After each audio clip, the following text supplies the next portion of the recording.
Que calor, né? Realmente tá muito calor esses dias. A doença que a Jeanne pegou é rara, mas será que ela foi causada por alguém ou ela realmente desenvolveu essa condição? Cara, nem me fale, eu tô simplesmente derretendo enquanto eu gravo esse vídeo. Eu espero que vocês tenham um ventiladorzinho aí do lado, porque não tá dando. Mas sobre sua pergunta, cara, parece que essa doença realmente é causada pelo acaso e não necessariamente por alguém. Primeiro ponto que não tem menção nenhuma de alguém que causa essa doença ou de uma possibilidade de algum vilão que causa essa doença em One Piece. E o roteiro desse capítulo parece muito com o flashback do Law e aquela doença de pele que eles adquirem também, que é a doença do chumbo branco, que aparentemente nasce do nada e dizima uma população, não deixando ela sobreviverem a mais do que a expectativa de vida máxima. Então eu apostaria que essa doença realmente é causada pelo acaso, e a Bonnie infelizmente herdou essa doença da mãe, e é algo muito mais genético do que necessariamente algum poder de alguém ou algo parecido. Nós vamos nos próximos capítulos ter notícias do Vegapunk, que muito provavelmente vai aparecer em relação a essa doença, e ele pode ser até a pessoa que cure a Bonnie dessa doença, ou pelo menos impeça que essa doença avance, de forma que ela consiga estar viva até hoje. Ou a gente vai ver que tem algo sobre a fruta da Bonnie que impede o avanço dessa doença, mas aparentemente até aqui a gente não consegue ter subsídio suficiente para dizer que alguém causou essa doença na Bonnie. Aparentemente é de origem genética. Mas antes de mais nada, vocês estão no canal Supernovas, o canal favorito do Eiichiro Oda. Meu nome é Samuel e eu estou aqui finalmente com meu parceiro Isaac. Fala galera, Dali Fluminense. Meu Deus, ele tá insuportável. E sejam bem-vindos a mais um Supernovas Respondem, aquele vídeo onde a gente responde as perguntas que vocês nos mandaram lá no Instagram e na comunidade do canal. E esse vídeo, depois de muito tempo, finalmente reúne dois do Supernovas, estamos muito felizes que deu certo, e os vídeos provavelmente vão ser assim daqui pra frente. E se você gosta do nosso conteúdo, não se esqueçam de já deixar o like aí embaixo e ativar o sininho pra não perder mais nenhum vídeo nosso. E sem mais enrolação, vamos direto pra próxima pergunta.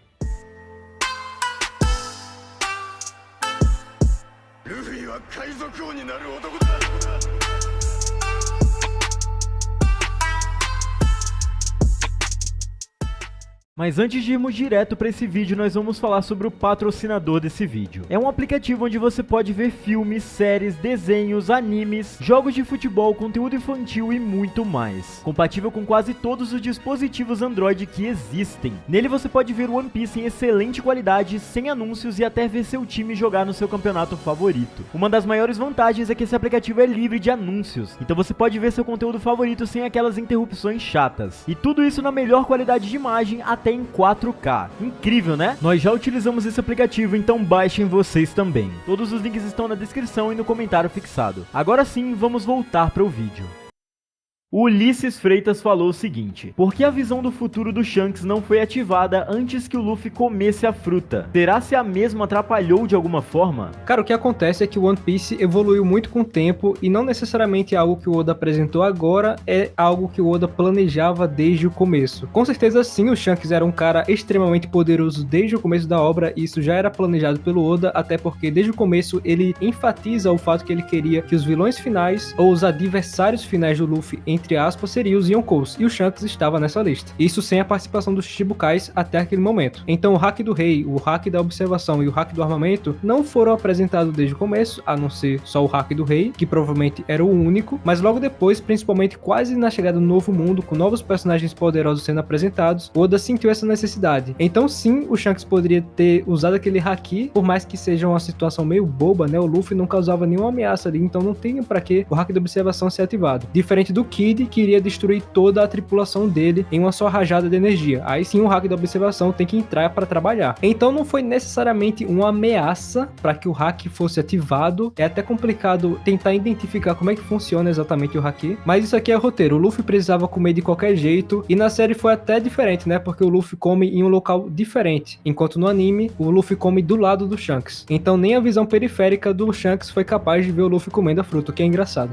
Mas voltando aqui sobre os capítulos atuais, o Pedroca falou o seguinte: o capítulo 1098 saiu e a minha teoria é de que Kuma se sujeitou a ser um Shichibukai e um ciborgue sem consciência para curar a doença das escamas de Safira de Bonnie. E ele conseguiu essa cura através do Dr. Vegapunk, como o Samuel falou mais cedo. E é por isso que após a Bonnie entrar na bolha de memórias do Kuma, ela desiste de ir atrás do Vegapunk. Cara, pra mim eu não tenho muita coisa a adicionar nessa sua teoria, porque pra mim está perfeita. Eu acho muito provável que é exatamente isso, o Kuma fez de tudo pra curar a doença de escamas da Safira de Bonney, até porque a garota era o bem mais importante que lhe restava depois da morte de Ginny, e com certeza ele daria sua própria liberdade em favor da pessoa que ele mais ama. Isso com certeza seria até um paralelo muito interessante com o próprio Guerreiro da Libertação, que de uma forma poética dá sua própria liberdade pra salvar o mundo inteiro da opressão daqueles que governam o mundo. Sobre o que ela viu na bolha de memórias, eu acho muito provável que realmente ela tenha visto todo, entre aspas, o flashback do Kuma, ou pelo menos a parte que envolvia a dor desse personagem, que é basicamente o flashback todo, é apenas o flashback mais triste de One Piece, e dessa forma ela percebe que quem realmente foi o responsável por tudo isso, indiretamente e diretamente falando, foi o governo mundial na figura do Jay Garcia Saturne. Nós não sabemos como ainda vai finalizar esse flashback, a gente pode até ver o Vegapunk entrando nessa história e curando a Bonney, ou como eu disse mais cedo, ela com o próprio poder de sua fruta, conseguindo manipular sua idade e parando o avanço dessa doença, mas de alguma forma pode ser que o próprio Jay Garcia ainda participe desse flashback, caçando os sobreviventes da caçada humana na ilha de God Valley. Isso é uma probabilidade e eu gostaria muito de ver algo nesse sentido, desenvolvendo ainda mais esse personagem que foi um dos personagens que tiveram maior desenvolvimento na obra. E isso tudo em alguns poucos capítulos. Isso é sensacional. Mas eu gostei muito da sua teoria e eu não tenho nem muita coisa a adicionar. Você foi perfeito. E a próxima pergunta é do Emerson. Fala, Supernovas, beleza? Eu e minha namorada acompanhamos o trabalho de vocês e acompanhamos desde o início. Inclusive a intro do canal de vocês é o toque do celular dela. Cara, que incrível isso. Muito obrigado pelo apoio e é muito incrível ler que vocês acompanham a gente desde o começo. Espero que a gente esteja sendo um bom entretenimento pra vocês. A minha pergunta é a seguinte: vocês acreditam que a Bonney poderia ser a aprendiz do bando do Luffy, sendo que anteriormente todos queriam a Otama? Ela seria uma aquisição muito mais fraca que a Yamato, mas ela tem uma história realmente incrível e pode se desenvolver junto ao bando e ficar mais forte. Forte abraço, adoramos o canal de vocês e pode puxar no registro de vocês. O primeiro superchat da história do canal de vocês fui eu que mandei. 50 conto que Isaac falou que pagaria o lanche. E como o Isaac comprou um lanche com esse dinheiro, é ele que vai responder essa pergunta. Vai lá, Isaac. Cara, eu não usei esse dinheiro pra comprar lanche pra ninguém, mas como hoje é meu aniversário, depois de tantos anos guardados, eu vou usar. Inclusive, já deixa o parabéns aí nos comentários, galera. Precisa não, fico meio envergonhado. Mas sobre a sua pergunta, cara, eu adorei o que você falou aqui, porque desde sempre a gente vem comentando sobre um aprendiz no bando do Chapéu de Palha, assim como o Roger tinha o Bug e tinha o Shanks. É quase como se fosse um desejo da fandom que isso acontecesse pro Luffy. Tem até umas artes da Otama dentro do bando, o que eu realmente gostaria bastante. Tudo bem que é meio perigoso ter um aprendiz ali, uma pessoa que não se protege muito bem, mas o Roger tinha o Shanks e tinha o Bug que participava de lutas contra o Barba Branca. Então, isso tá liberado dentro do mundo de One Piece. E agora que a gente sabe que a Bonney tem ali seus 12 anos de idade, porque o flashback que aconteceu nesse último capítulo se passa há 7 anos atrás, e somando a idade que ela tá lá, ela tem 12 hoje em dia, então encaixaria perfeitamente. Fora que o Kuma, inicialmente, deveria ser o Mugiwara. Então, colocar a filha dele no lugar dele como Mugiwara seria bem legal, fora que ela não necessariamente seria uma criança sempre, visualmente. Ela pode mudar de idade o tempo todo. E eu gostei muito dessa possibilidade, e caso isso aconteça, eu gostaria muito. E sobre possibilidades, o Akio falou o seguinte: boa tarde a todos, Supernovas. De 0 a 10, qual seria a chance de Monkey D. Dragon junto do exército revolucionário aparecer em Egghead? Cara, na minha opinião, 0. E eu vou explicar muito bem o porquê. Egghead já é um arco com muitos personagens em pleno desenvolvimento e não tem muito espaço pra mais personagens, e não tem muito espaço e não tem tempo pro Oda desenvolver tanto personagem assim. Principalmente se tratando do exército revolucionário, que a gente tá com uma expectativa absurda de ver em tela faz muito tempo. Os revolucionários precisariam de um arco só pra eles, muito provavelmente é isso que o Oda planeja, porque a gente já viu em algumas fotos que vazaram do escritório do próprio Oda, que ele tinha diversas pastas que basicamente continham o conteúdo dos arcos que iam vir em One Piece. E uma dessas pastas era justamente dos revolucionários, o que indicava que se eles não tivessem um arco só pra eles, eles teriam uma importância tão grande quanto. Então introduzir esses personagens, ou pelo menos apresentar eles em Egghead, não faria muito sentido, visto que já tem tanto personagem que o Oda não conseguiria desenvolver como ele gostaria, esse que pode ser um dos personagens mais importantes de One Piece, que é Monkey D. Dragon. Então é muito mais provável que Dragon apareça já no próximo arco, porque não tem tanto tempo assim pra continuar enrolando e não apresentar os revolucionários, até porque a guerra final vai acontecer a qualquer momento, e esse arco se mantém com os personagens que a gente já tem, e talvez algum que já foi apresentado nesse arco, mas desapareceu e a gente não ouviu mais falar dele. Eu aposto muito naquele gigante do século perdido. Talvez ele seja a última peça que falta nesse quebra-cabeça, e é o que vai definir o fim de Egghead e o início do próximo arco. Mas eu sinceramente espero que o Oda consiga dar a devida devida importância a esses personagens, porque o Exército Revolucionário não só é a organização mais importante de One Piece, como eles têm tudo a ver com o Século Perdido e com o próprio Nika. Então eu tô muito ansioso para a apresentação deles. E a próxima pergunta é desse rapaz com @ impronunciável aqui. Boa sorte para tentarem ler o nome dele. Salve Supernovas, quem vocês acham que é o pai da Bonnie? Garlin, o Saturno ou outro Tenryubito que não vimos? Excelente pergunta. Cara, sinceramente, às vezes as coisas são mais simples do que a gente quer. Claro que seria muito bom, seria um plot twist incrível se o pai da Bonnie fosse alguém muito importante. Tipo um Garlin, um Saturn. Um Saturn eu acho até meio engraçado, porque ele já era velho desde aquela época do God Valley. Mas o que fica claro no capítulo era um Tenryubito qualquer, um Tenryubito que acabou se interessando pela Jeanne e acabou pegando ela como sua esposa. É claro que como o Oda gosta de ressaltar sempre, ele gosta de mostrar sempre como esses caras são nojentos, como eles são podres. Futuramente a gente pode até ver esse Tenryubito, que pode ser um qualquer, zombando disso tudo que aconteceu, zombando dessa doença da Bonnie futuramente, mas eu não sei se ele seria um cara muito relevante, seria só mais um nojento como eles são. E fora que a Bonnie puxou muito a Jeanne, é quase como se fosse 100%. Eu até citei uma possibilidade dela ser uma clone da Jeanne em vídeos passados. Então, como ela puxou muito a sua mãe, é a cara cuspida, fica até difícil tentar imaginar quem seria o pai. Se ela tivesse pelo menos o formato do cabelo do Garlin, aí daria pra gente falar alguma coisa, mas não tem. Então eu acredito que é isso. É a coisa mais simples. É um Tenryubito qualquer e a mãe é a Jeanne.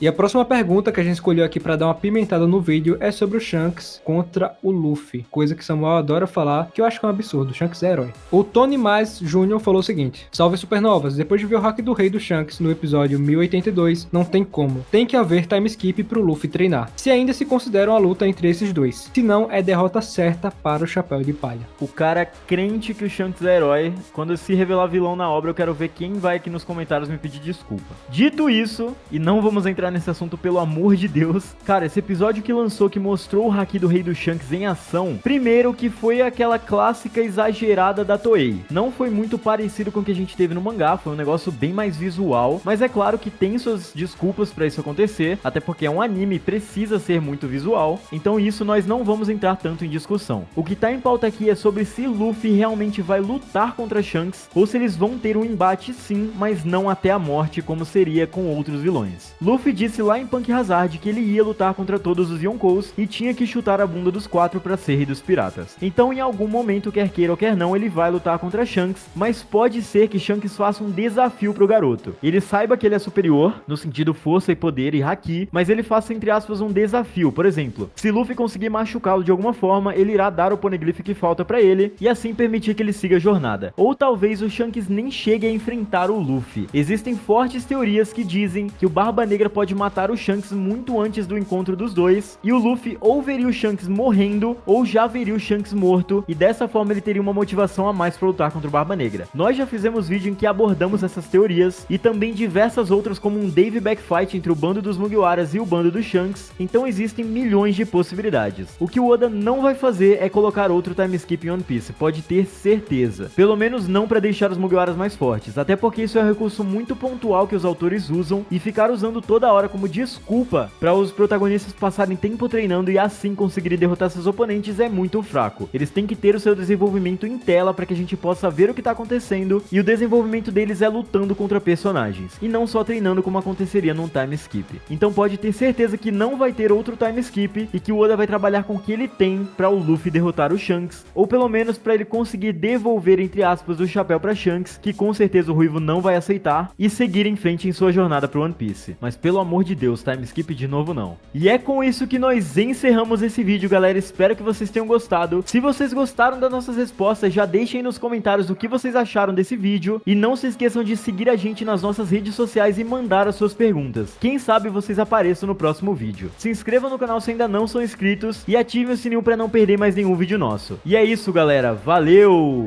Valeu, galera!